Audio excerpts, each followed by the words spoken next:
आपके YouTube channel study for target पर मैं अखिलेश पांडे आप सभी का स्वागत करता हूं।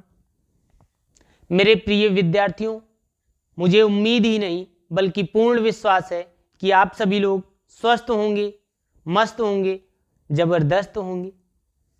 मेरे शेरों, मेरी शेरनियों, आप सभी लोगों की पढ़ाई बहुत ही बेहतर चल रही होगी। शेरों, देखते हैं शब्द भेद। शब्द भेद में हम लोगों ने शेरों, तत्सम और तद्भव को एक क्रमबद्ध तरीके से पढ़ लिया है। आज हमारा टॉपिक रहेगा शेरों, देशज या देसी शब्द।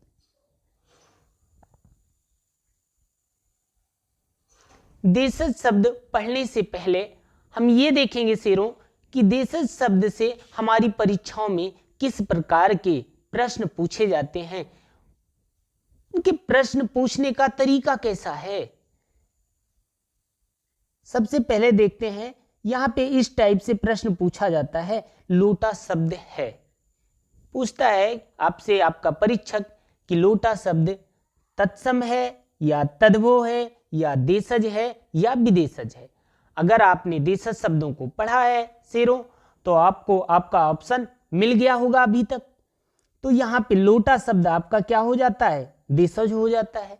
लोटा शब्द ना तो तत्सम है, ना तो आपका तद्भव है, ना तो आपका विदेशज शब्द है।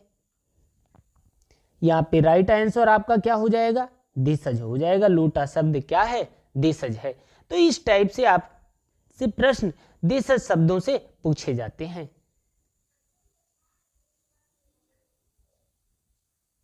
अगले प्रश्न की ओर बढ़ते हैं शेरों। निम्न शब्दों में से देशज भाषा का चयन करें। इस यहां से ऐसे प्रश्न पूछता है, निम्न शब्दों में से देशज भाषा का चयन करें। तो यहां पे शेरों क्या हो जाएगा, आपका राइट आंसर हो जाएगा पगड़ी। यहां पे आपका निरोग नहीं होगा, मृत्यु नहीं होगी, मर्म नहीं होगा। ये सभी शब्द अन्यर्थ भाषाओं से हैं। पगड़ी शब्द आपका क्या हो जाएगा, देशज भाषा का हो जाएगा। अब शेरों देखते हैं देशज शब्द के बारे में। देशज शब्द दो शब्दों से मिलकर बना है। पहला है देश और ज। देश का मतलब होता है देश में। अगला है ज का मीन्स क्या होता है शेरों, ज का मीन्स होता है जन्म लेना। ज का मीन्स होता है जन्म लेना। ऐसे शब्द जो हमारे देश में जन्म लिए हैं या हमारी आम बोल चाल की भाषा में जिनका जन्म हुआ है, उन शब्दों को हम क्या कहते हैं शेरों, देशज शब्द कहते हैं। अब देखते हैं शेरों परिभाषा। वे शब्द जिनकी व्युत्पत्ति का, वे शब्द जिनके विकास एवं उत्पत्ति का पता नहीं चलता है। क्या नहीं चलता है, विकास और इनकी उत्पत्ति कैसे हुई, पता नहीं चलता है कि ये शब्द कहां से आए हैं, कि ये शब्द कहां से आए हैं। उन्हीं शब्दों को क्या कहते हैं, हम देशज कहते हैं। ऐसे शब्द शेरों जिनकी विकास एवं उत्पत्ति का पता नहीं चलता है, उन्हें हम क्या कहते हैं, देशज शब्द कहते हैं। ये अपने ही देश में बोलचाल से बने हैं। ये अपने ही देश में आम बोलचाल की भाषा से एक नए शब्द बन जाते हैं, इसलिए इन्हें क्या कहा जाता है, देशज शब्द कहा जाता है। इसलिए इन्हें देशज शब्द कहते हैं।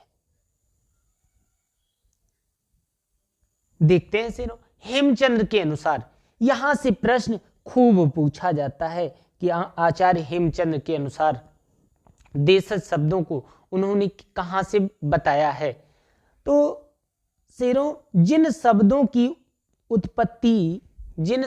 उत्पत्ति किसी संस्कृत के धातु या व्याकरण के नियमों से, संस्कृत के धातु या व्याकरण के नियमों से नहीं हुई है, उन्हें क्या कहते हैं, हम देशज कहते हैं। ऐसे शब्द जिनकी उत्पत्ति किससे नहीं हुई, संस्कृत के धातु या व्याकरण के नियमों से नहीं हुई है, उन्हें क्या कहते हैं हम, देशज कहते हैं। अगला है, आचार्य हेमचंद ने देशज शब्दों का रैणावली उर्फ देसीन माला कहा है। आचार्य हेमचंद ने क्या कहा है, देशज शब्दों को रैणावली कहा है या देसीन माला कहा है। क्या कहा है, देसीन माला कहा है। किसने कहा है रैणावली, किसने कहा है, आचार्य हेमचंद ने कहा है। अगला है, लोक भाषाओं में देशज शब्दों की अधिकता है। जो हमारी लोक भाषा है उसमें क्या है कि देशज शब्दों की अधिकता है। आम बोलचाल की भाषा में क्या है, अधिकता है।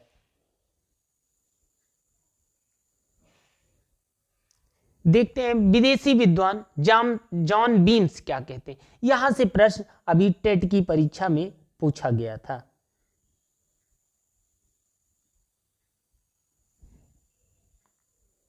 विदेशी विद्वान जॉन बीम्स, देशज शब्दों का मुख्य रूप से अन्यार्थ स्रोतों से संबंध माना है। विदेशी विद्वान जॉन बीम्स ने देशज शब्दों का मुख्य रूप से अन्यार्थ स्रोतों से संबंध माना है कि इनके स्रोतों का पता नहीं है।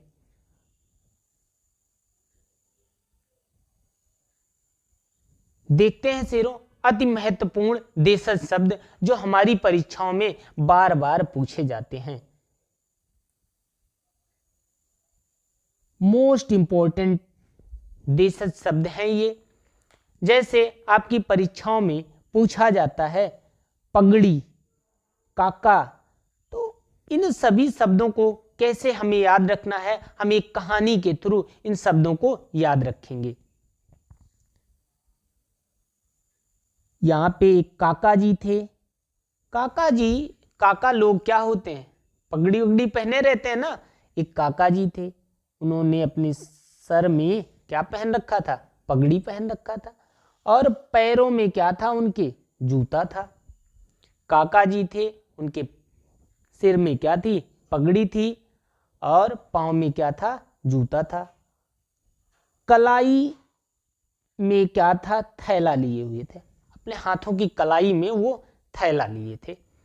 थैले में क्या रखे थे वो, काका वाका लोग क्या रखते हैं, डिबिया उबिया रखते हैं ना, डिबिया रखे थे।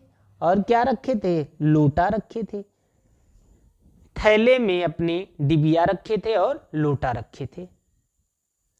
और हाथों में क्या लिए थे, हाथों में लिए थे कटोरा। क्या लिए थे, हाथों में कटोरा। अब ये जा रहे थे, इनके पीछे पीछे आ रहा था क्या, तेंदुआ आ रहा था। और आसमान में क्या उड़ रही थी, चिड़िया उड़ रही थी। अब जो कटोरा काका जी ने लिया था उसमें इन्होंने रखा था खिचड़ी। क्या रखा था, खिचड़ी। वहीं पे एक लाला जी का क्या था भाई, घर था। लाला जी खिड़की से बैठकर चषक पी रहे थे। चषक में से होता है प्याला, और प्याले में क्या पिया जाता है, शराब पिया जाता है। तो चषक पी रहे थे। अब उन्होंने देखा कि चिड़िया उनकी क्या खा रही, खिचड़ी खा रही है। ये तो गड़बड़ हो रहा है, चिड़िया क्या कर रही है, काका के साथ घोटाला कर रही है। और लाला जी जो थे, उन्होंने, उनका घर जगमग जगमग कर रहा था, बढ़िया बहुत अच्छा जगमगा रहा था। उन्होंने देखा जैसे चिड़िए को क्या मारी, लात मार दी काका ने, लाला ने। चिड़िया चटपट कहाँ गिरी, जाके ठठेरे की दुकान पे गिरी। और ठठेरे की दुकान पे गिरी तो वहीं पे लगी हुई थी टोटी। अब क्या हुआ, टोटी जब लगी हुई थी तो ठठेरे वाले ने चिड़िया को मार दिया थप्पड़। और चिड़िया जो है, जब थप्पड़ मारा किसने, ठठेरे वाले ने, तो चिड़िया जाके गाड़ी से टक्कर खा गई। क्या खा गई, टक्कर खा गई। अब इतना बड़ा घोटाला देख के काका जी का मन परेशान हो गया। और जिस लाला ने क्या मारा था, चिड़िया को थप्पड़ मारा था, वो खर्राटे मारकर सेठ जी अपना सो गए।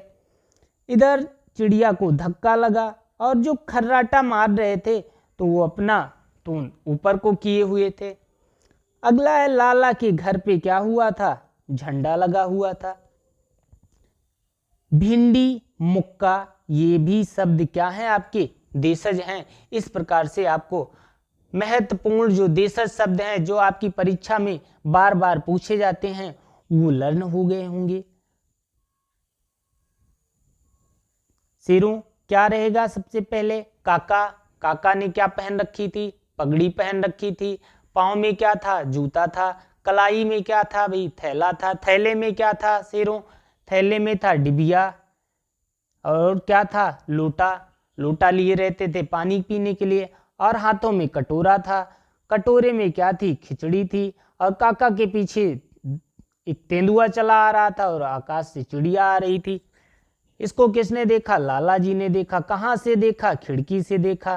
क्या कर रहे थे लाला जी, चसक पी रहे थे।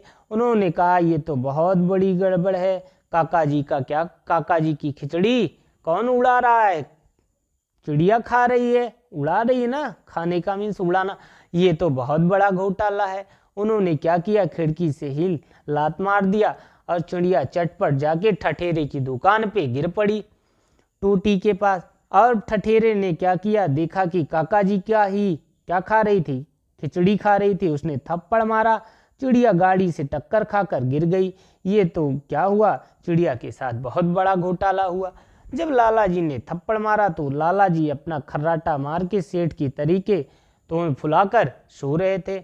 लाला जी के घर के ऊपर झंडा था। भिंडी और मुक्का ये दो भी शब्द हैं, इनको देशज शब्द हैं, इनको भी याद रखना मेरे शेरों।